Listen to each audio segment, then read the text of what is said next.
সকালবেলা রান্না করার একটা উপকারিতা আছে। বাচ্চাকে স্কুল থেকে নিয়ে এসে ফ্রেশ হয়ে খেতে বসে গেছি, বাচ্চাদেরকে অলরেডি খাওয়াই দিয়েছি আর এখন আমি নিজে খেতে বসেছি। তো খাওয়ার আগে দুপুরে আমি যেটা করি, সবার প্রথমে যে ভিনেগারটা খাবো।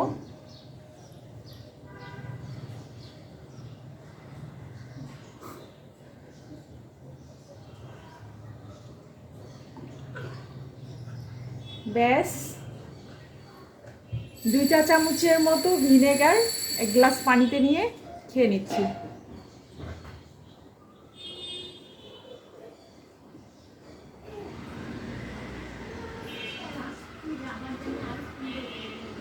অ্যাপেল সিডার ভিনেগার, আপনারা চাইলে কোকোনাট সিডার ভিনেগারও খেতে পারেন।